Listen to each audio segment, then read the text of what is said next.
चलो आगे देखो, हम सब पढ़ रहे थे बिलियन, क्या पढ़ रहे थे? बिलियन। ठीक, बिलियन में हम लोग पढ़ेंगे झिल्लियां है ना लो, झिल्लियां, झिल्लियां है ना लो, झिल्लियां।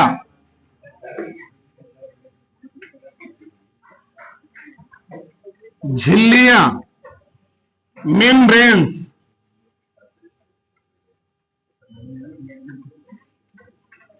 झिल्लियां। ठीक, मेम्ब्रेन्स। देखो सबसे पहले होता क्या है, किसी भी ठोस या द्रव की सतह पर पाई जाने वाली बहुत पतली परत को हम लोग कहते क्या है? झिल्ली। ठीक, सब लोग जानते होंगे कि मान लो अंडा है, क्या है? अंडा है। अंडा मान लो उबाला गया हो, स्टार्टिंग में तुम लोग देखो उसके ऊपर बहुत पतली सफेद क्या होती है? लेयर होती है। या दूध को गर्म किया जाए या चाय को गर्म किया जाए, उसके ऊपर क्या होती है? गर्म करने के बाद एक पतली क्या होती है? लेयर बन जाती है। उस लेयर को हम लोग अर्धपारगम झिल्ली कह सकते हैं। किशमिश होता है या चना होता है, चने के ऊपर जो झिल्ली होती है जिसको हम लोग क्या कह सकते हैं? अर्धपारगम में झिल्ली है, झिल्ली कह सकते हैं। ठीक, तो किसी भी ठोस या द्रव के सतह पर पाई जाने वाली बहुत पतली परत को हम लोग कहते क्या है? झिल्ली कहते हैं। पहले को भी समझते हैं हम लोग आगे। ठीक, लिखो, किसी भी ठोस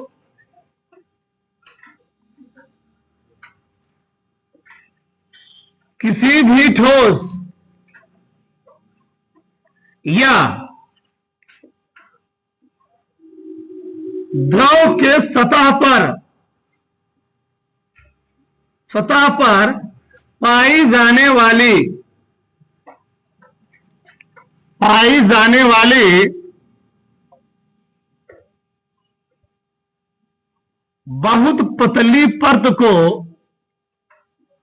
बहुत पतली परत को झिल्लियां कहते हैं। झिल्लियां कहते हैं। ठीक, तो ठोस तो से क्या हो गया? चना हो गया, किशमिश हो गया, क्या होता है? ठोस होता है। द्रव मतलब दूध या चाय के ऊपर क्या पाई जाएगी? झिल्ली, उसको हम लोग क्या बोलेंगे? झिल्ली होगी, है ना। लिखो आगे, लिखो झिल्लियों के प्रकार।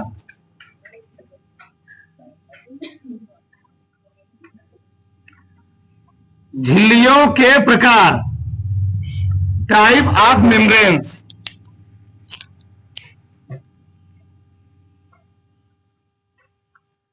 Type of membranes. ठीक, टाइप ऑफ मेम्ब्रेन्स। देखो झिल्लियां होती है तीन प्रकार की, होती है तीन प्रकार की। पहले ध्यान समझ लो इधर। एक होती है पारगम्य झिल्ली, पारगम्य झिल्ली या पारगम्य झिल्लियां बोल दो। ठीक, दूसरा होती है अपारगम्य झिल्लियां। अपारगम्य झिल्लियां, बात समझ में आई? दूसरा क्या होती है? अपारगम्य झिल्लियां। और तीसरा क्या होती है? अर्धपारगम्य झिल्लियां। अर्धपारगम्य झिल्लियां। देवधर, एक होता है परमिएबल मेम्ब्रेन, दूसरा क्या होता है? दूसरा होता है इम्परमिएबल, यह हम लोग इसको बोलते हैं नॉन परमिएबल मेम्ब्रेन। क्या बोलते हैं? Non permeable membrane. और तीसरा होता है सेमी परमिएबल मेम्ब्रेन। तो पारगम्य झिल्लियां क्या होती हैं? ऐसी झिल्लियां जिनसे होकर के विलयन, विलयन कर सकते हैं, विलेय और विलायक ना जी। जैसे मैंने विलयन नाम लिया तो विलयन में कौन आ जाएंगे? विलेय और। तो ऐसी झिल्लियां जिनसे हो करके विलयन यानी कह सकते हैं विलेय और विलायक के कण एक तरफ से दूसरी तरफ क्या होते हैं? आसानी से निकल जाएं, उसको हम लोग क्या बोलेंगे? पारगम। क्या बोलते हैं? पारगम झिल्लियां बोलेंगे। ठीक, तो ऐसी झिल्लियां जिनसे होकर के विलेय या विलायक के कण आसानी से एक तरफ से दूसरी तरफ क्या हो जाए? चले जाए, पार हो जाए, उसको हम लोग क्या बोलेंगे? पारगम्य झिल्लियां बोलेंगे। जैसे हमारे मानव शरीर की सबसे छोटी क्या क्या होती है? कोशिका होती है। और कोशिका के चारों तरफ एक लेयर होती है, उसको कहते हैं कोशिका झिल्ली। और सबसे बाहरी जो लेयर होती है उसको लोग कहते हैं कोशिका भित्ति, सेल वाल बोलते हैं। क्या बोलते हैं? Cell wall. जो कोशिका भित्ति होती है, कोशिका भित्ति अपने अंदर से कोशिका द्रव्य को बाहर से अंदर लाने देती है, अंदर से दोनों काम करती है। यानी विलेय और विलायक दोनों कण अंदर बाहर जा सकते हैं, आ सकते हैं। तो क्या हो गई? कौन सी झिल्ली वहां काम कर रही है? वो वहां पर एक पारगम्य झिल्ली की तरह काम करती है। या पेड़ पौधों के अंदर भी कोशिका भित्ति पाई जाती है। वो भी क्या करती है? पेड़ पौधों भी क्या होते हैं? बाहर से वातावरण से कुछ ले लिए नमी, या ऐसे मान लो नीचे से जरूरत कर लिए, तो अभी क्या होती है? एक लेयर की तरह काम कर रही हो। तो ऐसी झिल्लियां जिनसे होकर के विलेय और विलायक कण आसानी से क्या हो जाए? पार हो जाए, चले जाए, उसको हम लोग क्या बोलेंगे? अपारगम में क्या होती है?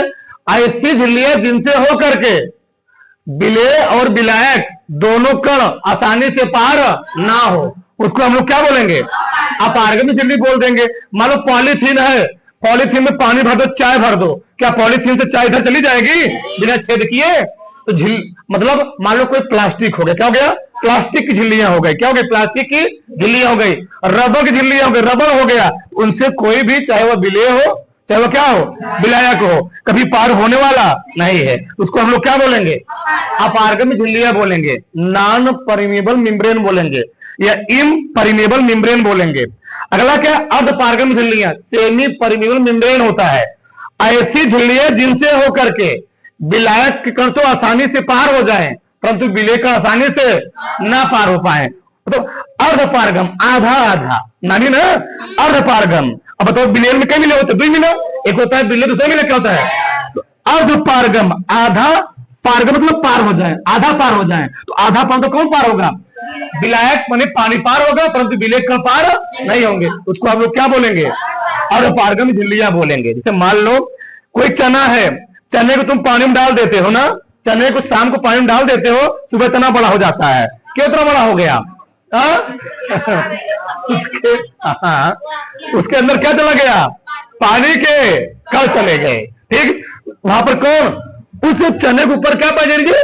एक पतली लेयर पाई जा रही है ना। तो उसको हम लोग बोलते क्या है? अर्धपारगम में झिल्लियां। बताओ समझ में आया ना? लिखो, पहले लिखते रहो आराम आराम,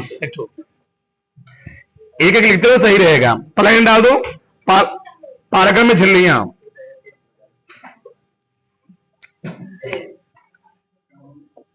पारगम में झिल्लियां, पारगम में झिल्लियां, क्या बोलेंगे इसको हम लोग? Permeable membranes, membranes. ठीक, इसमें लिखो, ऐसी झिल्लियां, ऐसी झिल्लियां, ऐसी झिल्लियां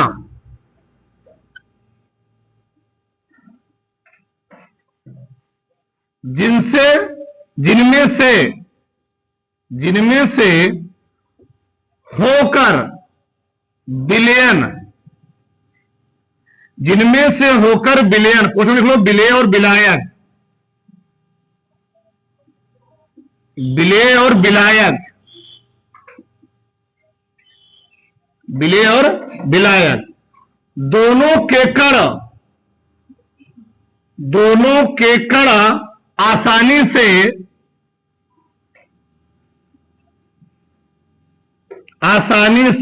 पार हो जाते हैं। सर्कल लिखो, आसानी से पार हो जाते हैं, निकल जाते हैं, आसानी से पार हो जाते हैं, पारगम झिल्लियां कहलाती हैं।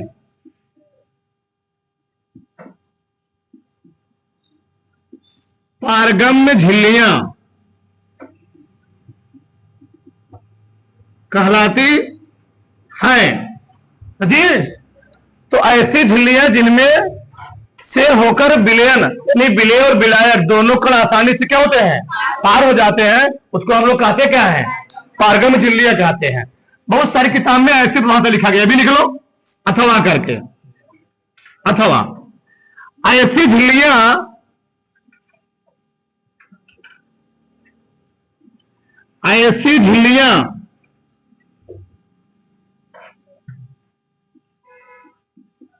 जिनमें से छोटे तथा बड़े, जिनमें से छोटे तथा बड़े कण आसानी से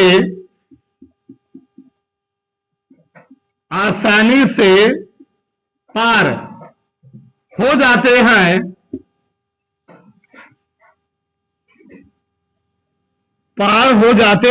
हैं, पारगम्य झिल्लियां कहलाती हैं।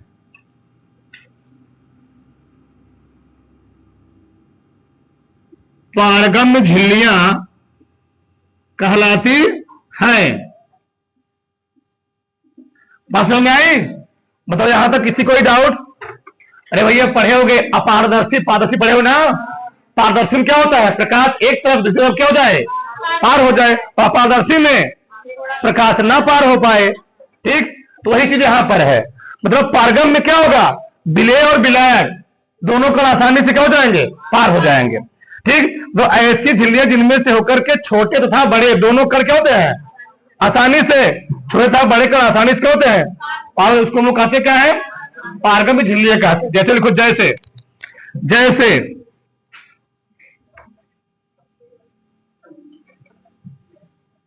जैसे पेड़ पौधों, जैसे पेड़ पौधों की कोशिका भित्ति, जैसे पेड़ पौधों की कोशिका भित्ति या पादप की कोशिका भित्ति, ठीक ना?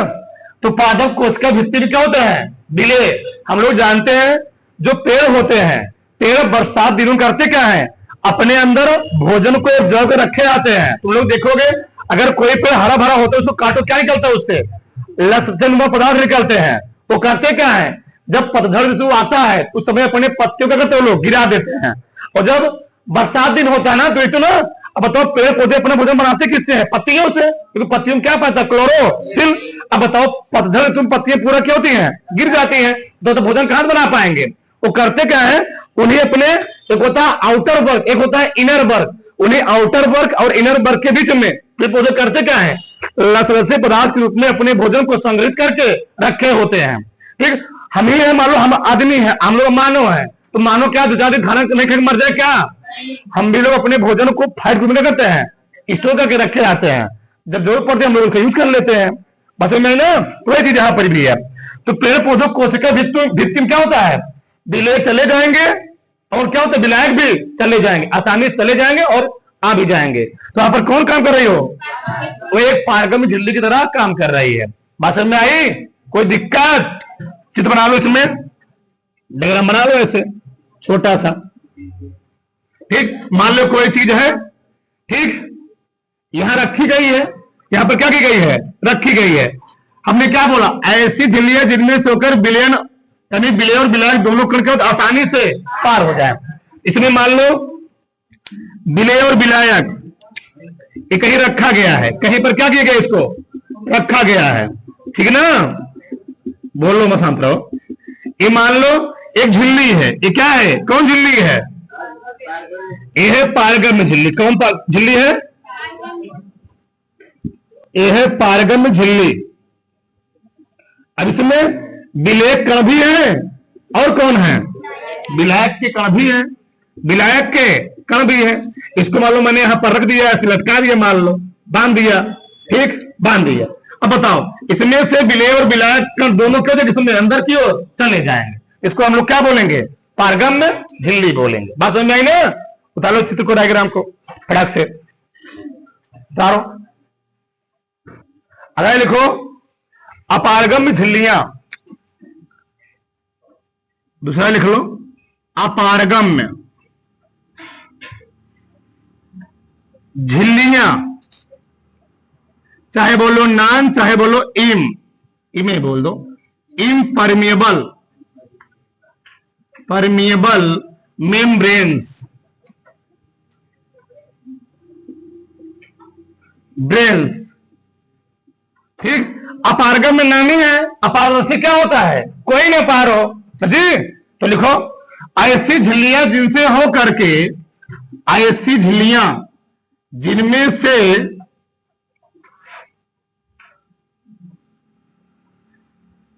ऐसी झिल्लियां जिनमें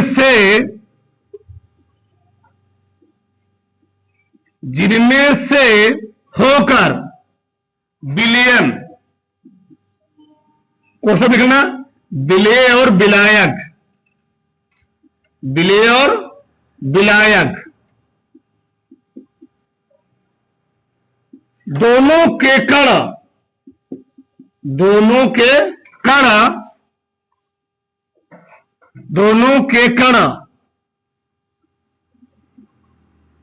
लिखना यहां पर आसानी से पार नहीं होते हैं, या पार नहीं होते हैं, कोई बात नहीं, आसानी से पार नहीं होते हैं, अपारगम्य झिल्लियां कहलाती हैं। अपारगम्य झिल्लियां कहलाती है। ठीक, इन्हें हम कह सकते हैं कि छोटे और बड़े ना, ऐसी झिल्लियां जिनसे छोटे और बड़े दोनों कण पार नहीं होते हैं, उसको हम लोग कहते क्या है, लिख लो तो करके, अथवा ऐसी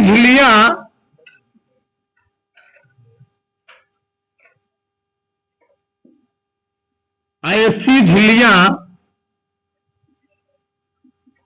जिनमें से होकर छोटे तथा बड़े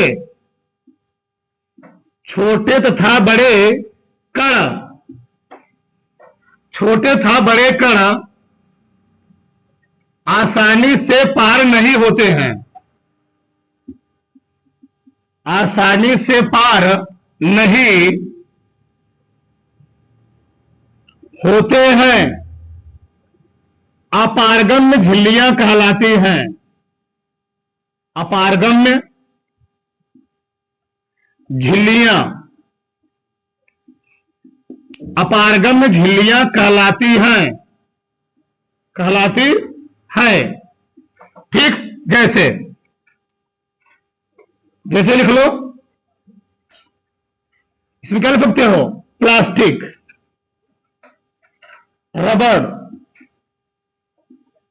चर्मपत्र, बता रहे हैं अभी, चर्मपत्र आदि। ठीक, अब बताओ,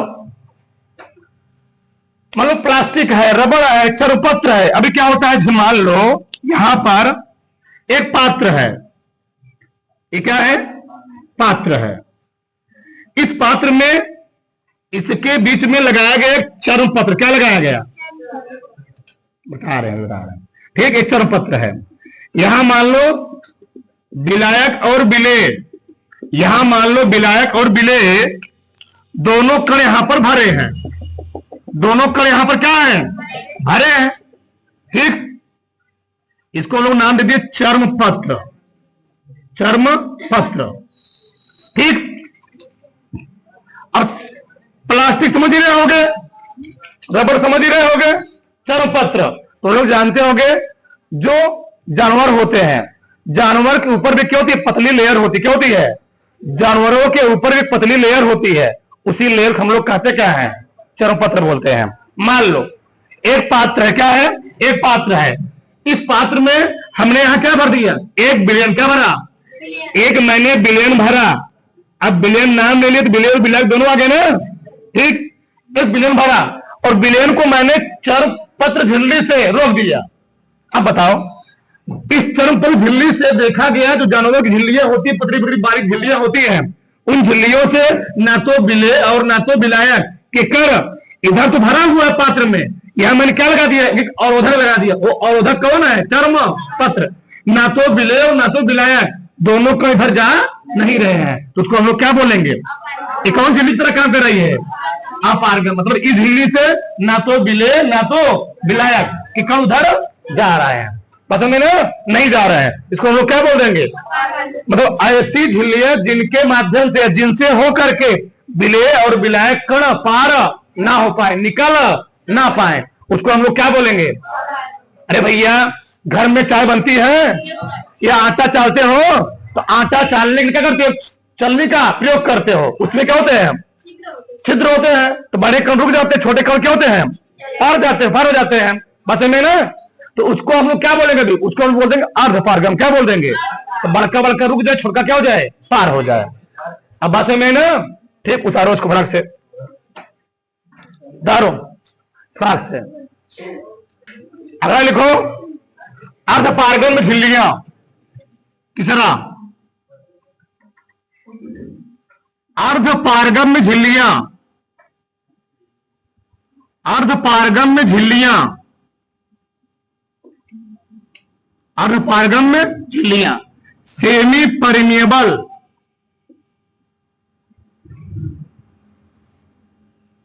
बल मेम्ब्रेन, मेम्ब्रेन,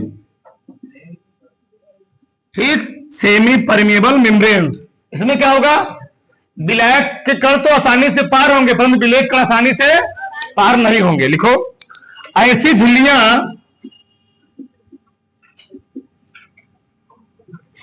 ऐसी झिल्लियां जिनमें से होकर विलायक, ऐसी झिल्लियां जिनमें से होकर विलायक के कण तो आसानी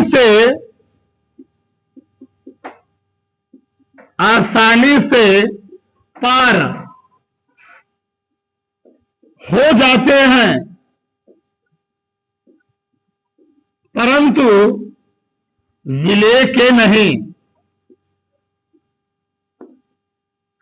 परंतु विलेय के नहीं, अर्ध पारगम्य झिल्लियां कहलाती हैं। अर्ध पारगम्य, अर्ध पारगम्य झिल्लियां कहलाती है। इसी में तुम्हारा मन कहते तुम्हारा सवाल लिख सकते हो, क्या लिख सकते हो बताओ? बड़े कण लिखा जाए। ऐसी झिल्लियां जिनमें से होकर के छोटे कण आसानी से निकल जाए, परंतु बड़े कण ना निकले, उसको हम लोग क्या बोलेंगे? अर्ध पारगम्य झिल्लियां बोलेंगे। बात में ना, हाँ लिखेंगे, आने थे जाने कितना लिखोगे, ठीक। आगे लिखो, जैसे उदाहरण लिखो, जैसे लिखो, जैसे लिखो, कोशिका झिल्ली। कोशिका झिल्ली, इसी को हम लोग कहते हैं प्लाज्मा झिल्ली। क्या बोलते हैं? प्लाज्मा झिल्ली। इसी को हम लोग कहते हैं इकाई झिल्ली। इकाई झिल्ली, ठीक। कोशिका झिल्ली, प्लाज्मा झिल्ली, इकाई झिल्ली, और लिखना तो लिख सकते हो इसमें, ठीक। तो ये देखो ना, एक कैसी झिल्ली होती है? ये होती है अर्ध पारगम्य झिल्ली। कोशिका भित्ति होती है पारगम्य झिल्ली ना, ये क्या होती है? अर्ध पारगम। मतलब विलायक कण तो पार हो जाएंगे, परंतु विलेयक कण इससे पार नहीं होंगे, उसको हम लोग क्या बोल देंगे? अर्ध पारगम्य झिल्ली बोल देंगे। बताओ, किसी कोई डाउट है यहां तक? तो ऐसी झिल्लियां जिनमें से होकर के विलायक कण आसानी से क्या होते हैं? आसानी से पार हो जाते हैं, परंतु विलेयक कण नहीं, उसको हम लोग कहते क्या है? अर्ध पारगम्य झिल्ली। मान लो एक पात्र है, ये क्या है? एक पात्र है, यहां क्या लगा दी गई? आगे पूरे ही पढ़ोगे। अर्ध पारगम्य झिल्ली क्या है? मान लो अर्ध पारगम्य क्या है? झिल्ली है, ठीक। यहां पर मान लो ये क्या है? विलायक। क्या है? विलायक है। ये क्या है? विलायक। और ये क्या है? चीनी इसमें घुला है। क्या घुला हुआ है? चीनी। तो काले वाले पदार्थ यानी विलायक वाले इधर चले जा रहे हैं, काले वाले पदार्थ इधर थोड़ा बहुत चले जा रहे हैं, और चीनी वाले नहीं आ पा रहे हैं, इसको हम लोग क्या बोल देंगे? अर्ध पारगम। अर्ध पारगम मतलब ये आधा आधा, क्या आधा आधा, यानी विलायक तो आ जाए, विलायक तो, परंतु इसमें क्या है, विलय है ना, अब विलय में दोनों होंगे, विलय और विलायक दोनों होंगे, और एक क्या लगी हुई है, एक क्या लगी है, ये है अर्ध पारगम में झिल्ली, ये इसका नाम क्या है ना, अर्ध पारगम में झिल्ली है, अर्ध पारगम में, अर्ध पारगम में क्या है, झिल्ली है, झिल्ली। उतारो फटाक से, बनाओ डायग्राम, ठीक। अगर लिखो, अगला हेडिंग है पदार्थों के गति के नियम, पदार्थों के गति के नियम।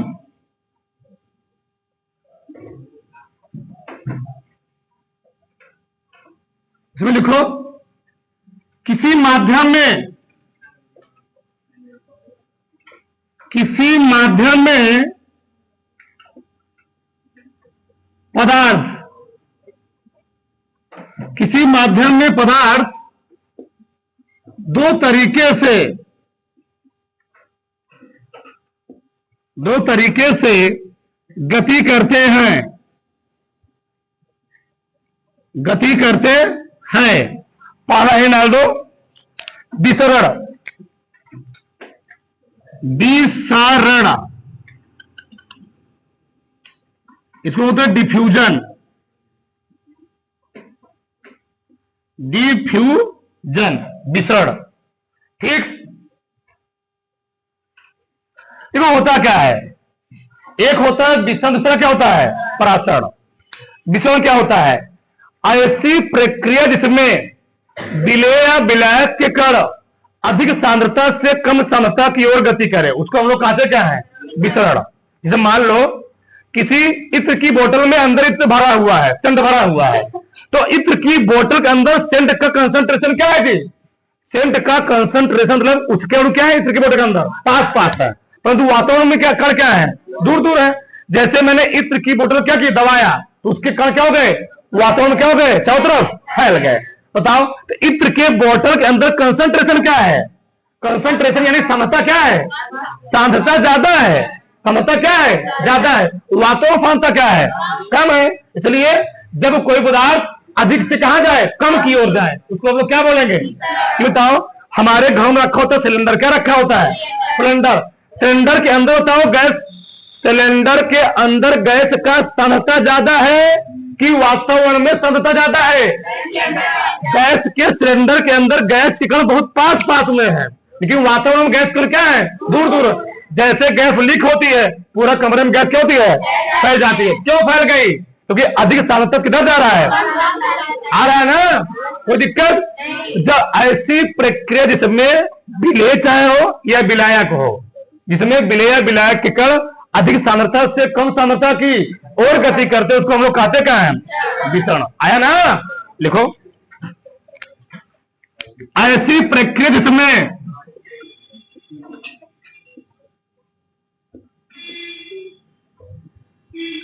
ऐसी प्रक्रिया जिसमें विलेय या विलेय या विलायक के कण अधिक सांद्रता से, अधिक सांद्रता से कम सांद्रता की ओर, कम सांद्रता की ओर गति करते हैं, गति करते हैं, विसरण, विसरण कहलाता है। तो ऐसी प्रक्रिया में विलेय विलायक के कण अधिक सांद्रता से कम सांद्रता की क्या करते जी, गति करते हैं, उसको हम लोग कहते क्या है, विसरण कहते हैं। बात समझ में आई ना, ठीक। जैसे लिखो, जैसे, जैसे, जैसे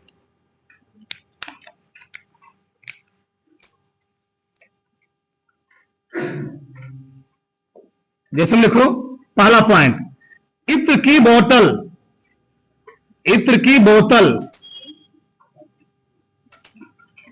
खोलने पर गैस का चारों तरफ फैल जाना ना, गैस का चारों तरफ फैल जाना, फैल जाना। अगरबत्ती जलाने पर खुशबू क्या होता है? हाँ, अगरबत्ती, अगरबत्ती चारों तरफ फैल जाना, अगरबत्ती जलाने पर खुशबू का फैलना, सर्कल लिखो। ठीक ठीक। गैस सिलेंडर, गैस सिलेंडर से, गैस सिलेंडर से गैस का, गैस सिलेंडर से गैस, लिख लिए, गैस सिलेंडर से गैस का चारों तरफ फैलना, लिखो सर्कल में, चारों तरफ फैलना। बताओ, गैस सिलेंडर के अंदर कण क्या होंगे जी? पास पास होंगे। फिर क्या होता हो, जैसे खुलता क्या होता है, कहीं लीक होता है, पूरा क्या होता है, फैल जाता है। तो अंदर समता क्या होती है? अंदर समता ज्यादा होती है ना, और बाहर क्या होती है? वातावरण में समता क्या होती है? कम होती है। घर से परफ्यूम लगा के आओ और मार्केट में चलते चले जाओ, तो वो महक क्यों जाएगी? चारों तरफ फैलता जाएगा ना। हाँ, ठीक। तो ऐसी प्रक्रिया में विलय विलायक के कण किधर फैले? अधिक सांद्रता से कम सांद्रता की गति करते, उसको हम लोग कहते क्या है? विसरण। ठीक है ना। अगला लिखो दूसरा, परासरण, परासरण,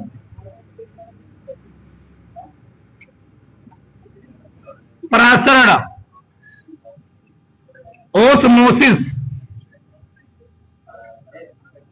ओस्मोसिस, परासरण, ओस्मोसिस। देखो तुम्हें, ऐसी प्रक्रिया में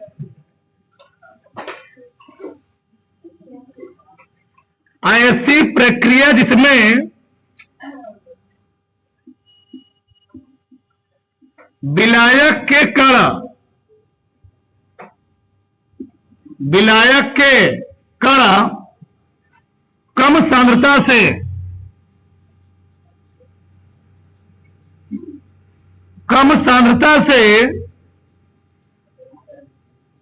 अधिक सांद्रता की ओर, अधिक सांद्रता की ओर गति करते हैं, गति करते हैं, परासरण कहलाता है। परासरण, परासरण कहलाता है। क्या लिखा जी? ऐसी प्रक्रिया में विलायक के कण, विलायक यानी पानी कण, कम सांद्रता से किधर जाए? अधिक सांद्रता की ओर गति करते हैं, उसको हम लोग कहते क्या है? परासरण। देखो यार, ये बताओ, जब पानी में चना क्या किया गया? डाला गया, बताओ तो क्या होता है उसमें? चने के अंदर कंसंट्रेशन ज्यादा होती है जी। चने के अंदर उसके कण क्या है? पास पास, उसके अंदर जो सांद्रता है पास पास में है। लेकिन मान लो ये पात्र है, ये पात्र है, पात्र है, दो पात्र, ध्यान सुनना। ठीक, इसमें मैंने भरा पानी, क्या भरा?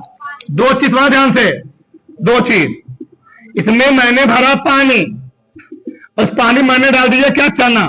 चना बना नहीं पाएंगे, हमारे चना है। ठीक, चलो, ठीक है ना, ये चना है। चलो आगे मान लो, ये चीनी का चाशनी, क्या है? चीनी का चाशनी है। हाँ, चीनी का चाशनी। ये पानी था, ये क्या है? पानी। और ये क्या है? चना है। ये क्या है? जगह नहीं है। ये है चीनी का चाशनी। चीनी का चाशनी, ठीक। इसमें मैंने डाल दिया क्या? अंगूर। क्या डाल दिया? ये अंगूर है, ठीक। अब देखो इधर होगा क्या? अब जो अंगूर, बोलो फांद रहो, जब पानी में चना डालोगे चना फूल जाएगा। क्यों? चने के अंदर कंसंट्रेशन क्या है? ज्यादा है, और यहां कंसंट्रेशन क्या है? कम है, पानी, ठीक। तो पानी क्या करेगा? इसके अंदर से पानी बाहर से चने के अंदर क्या कर जाएगा? इंटर कर जाएगा, और चना सुबह क्या हो जाएगा? बड़ा हो जाएगा, ठीक।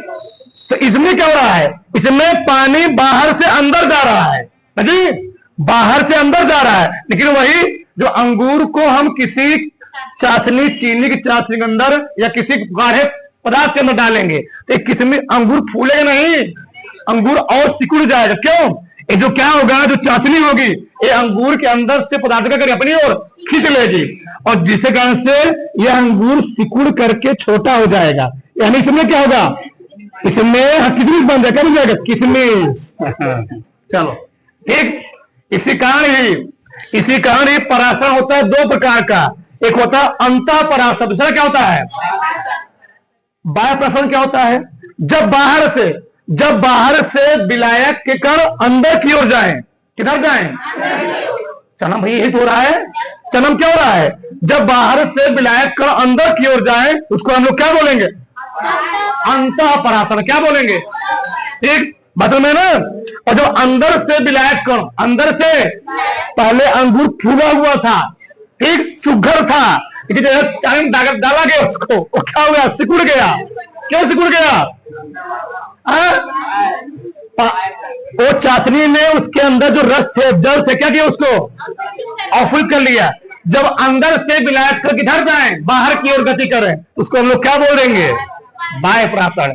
बताओ, तो अंगूर में क्या हो रहा है? अंगूर में हो रहा है बाह्य पराशरण। क्या हुआ? बाह्य पराशरण। और चने में क्या हुआ? अच्छे से ऊपर आया। अच्छा, एक मिनट। जैसे तुम लोग देखते होगे घरों में, जब मम्मी, ठीक, घरों में मान लो आम का अचार बना रही है, तो आम का अचार बनाते समय लोग करते क्या है? जब अचार बन गया उसके ऊपर खूब नमक डाल देंगे। नमक डालने के दो फायदे हैं। एक तो बैक्टीरिया, वातावरण के बैक्टीरिया क्या करेंगे? अचार में इंटर नहीं कर पाएंगे, अचार से बना रहेगा। दूसरे कारण से देखते हो स्टार्टिंग में जो अचार होता है एकदम बड़ा बड़ा होता है, लेकिन जब नमक पड़ जाता है ना, सिकुड़ जाता है। क्यों? वो नमकवा करता क्या है? उस नमकवा करता क्या है? जो मतलब आम का क्या है? पार्ट है। आम के पार्ट के अंदर से जल क्या करता है? और शोषित कर लेता है। तो वहां पर कौन पराशरण होगा? बाह्य पराशरण। खींच लिया अंदर के पदार्थ को। तो पहले इतना बड़ा आम का अचार रहेगा, इतना छोटा सिकुड़ जाएगा बेचारा, ठीक, होता नहीं होता है? ये चीज होता है। वही मान लो, ठीक, यहां क्या लिखते हो? अचार हो गया। क्या हो गया जी? अचार भी।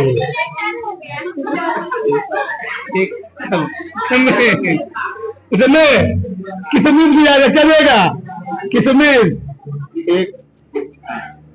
किशमिश को पानी में डालो, फूलेगा, ठीक। क्यों? पानी बाहर से कहां जाएगा? अंतः पराशरण। अचार को कहां डालोगे? नमक में डालोगे। अचार को नमक में डालोगे या जी, उसमें क्या होगा? बाह्य पराशरण। बात नहीं ना? आ रहा कि नहीं आ रहा है? लिखो जैसे, एक मिनट, जैसे मत लिखो। पराशरण के दो प्रकार होते हैं। सर लिख लो। नहीं लिखो, बता रहे अभी। पराशरण के प्रकार तुम लोग जैसे लिखो, क्या करोगे? लिखवाएंगे उसमें। पराशरण के प्रकार लिखो। यह दो प्रकार का होता है। यह दो प्रकार का होता है। पहला लिखो अंतः पराशरण।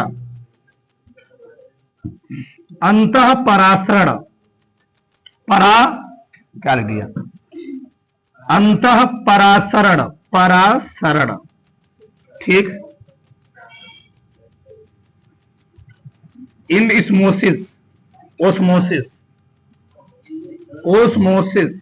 क्या लिखोगे अंतःप्राशन? बताओ क्या होता है जब विलायक कण कहां जाए? बाहर से जी। अंत में क्या होगा जब विलायक कण बाहर से किधर जाए?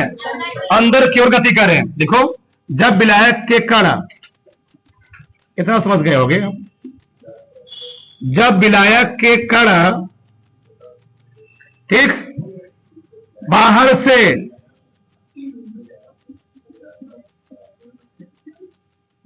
बोलो मत, अंदर की ओर गति करें, गति करें तो उसे क्या बोलेंगे? अंतःपरासरण। तो उसे अंतःपरासरण कहते हैं, कहते हैं। जैसे, जैसे में क्या लिखोगे? चने को पानी में भिगोने पर, चने को पानी में भिगोने पर वह फूल जाता है। चने को पानी में भिगोने पर, भिगोने पर वह फूल जाता है, फूल जाता है। एक ले सकते हो, दूसरा क्या ले सकते हो? किशमिश भी लगी। किशमिश को पानी में भिगोने क्या होता है? वो क्या होती है? किशमिश भी क्या होती है? फूल जाती। ध्यान करना चीज को, लिख सकते दोबारा मन पे। दूसरा क्या है? बाह्य परासरण। बाह्य परासरण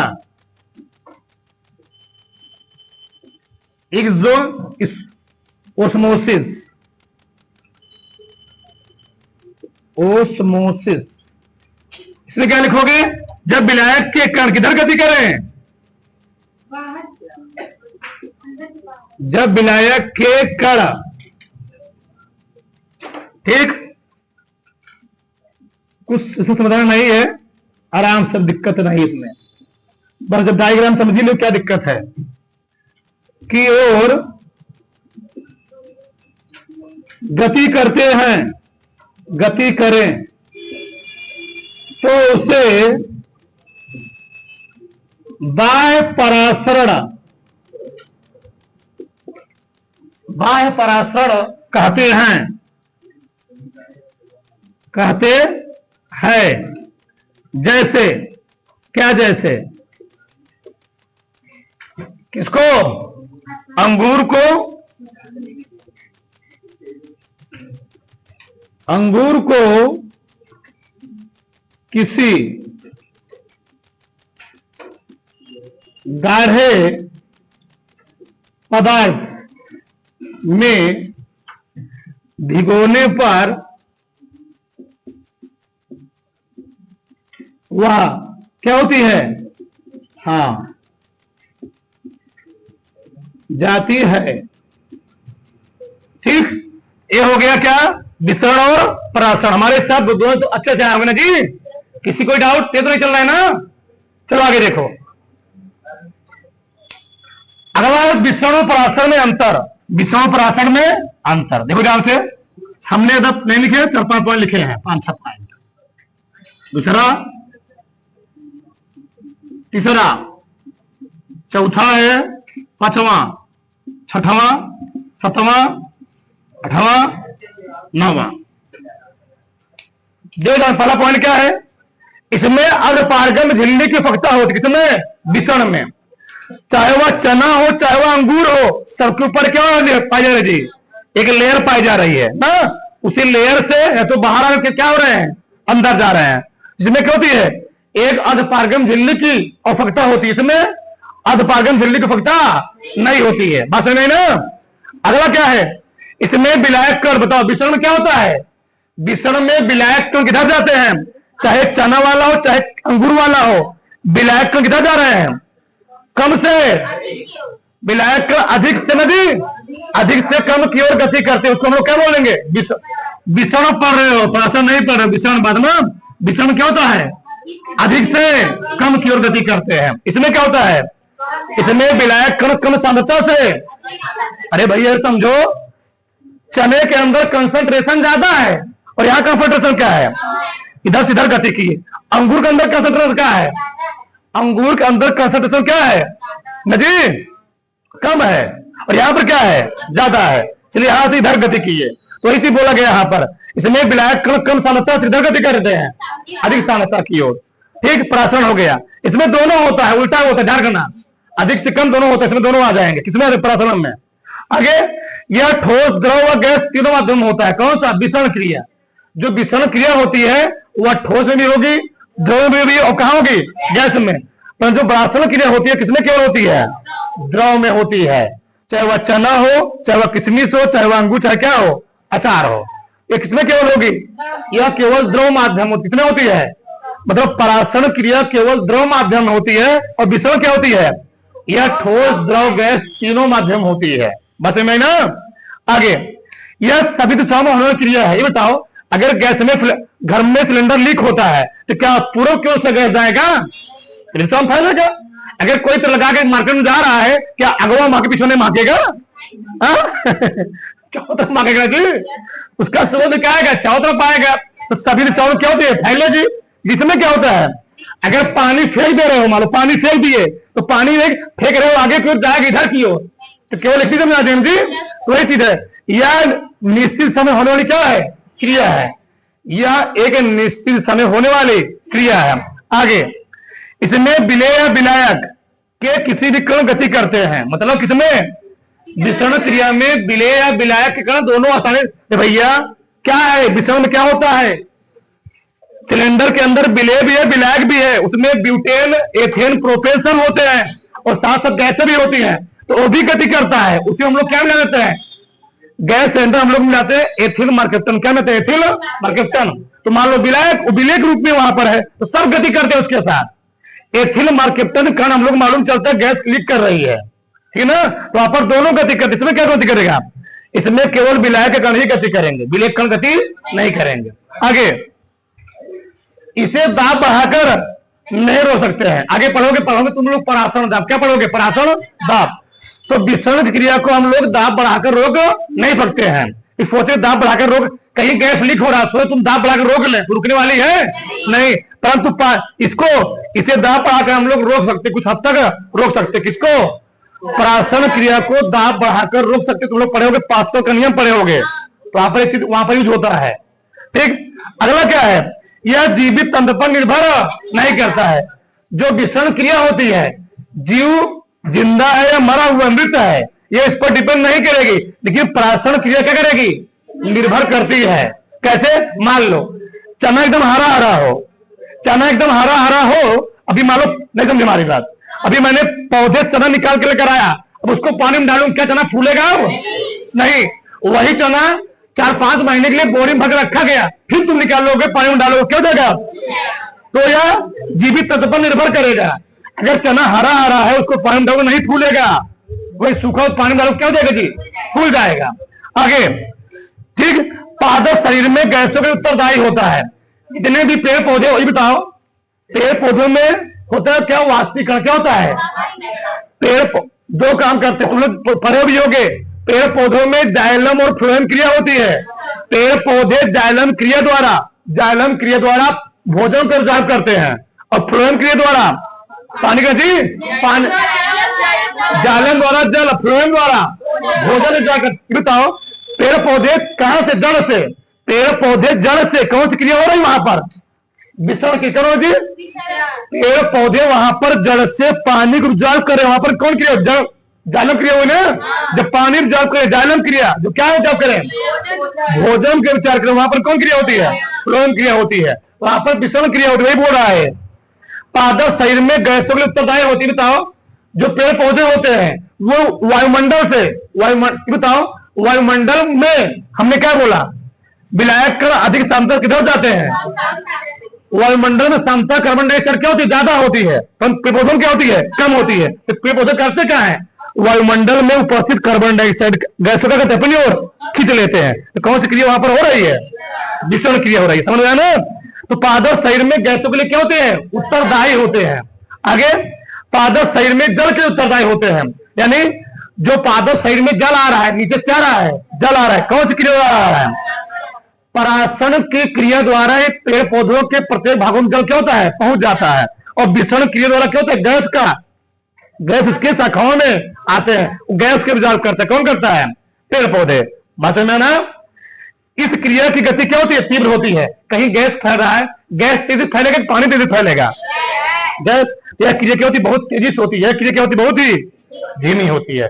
चना फूलेगा कि नहीं, कि तुम चना भी पानी में डाल दिए, घंटे फूल जाएगा, टाइम प्रोसेस होता है। वही कहीं गैस लीक हो जाए तो टाइम लगेगा, नहीं लगेगा, तुरंत जहां लीक हो, सिलेंडर लीक हो, तुरंत फैल जाएगा रूम में। तो ये क्या होती है, इस क्रिया गति का तीव्र होती है, इसकी क्या होती है, धीमी होती है। कोई दिक्कत किसी को, दारो फटाक से ताल लो।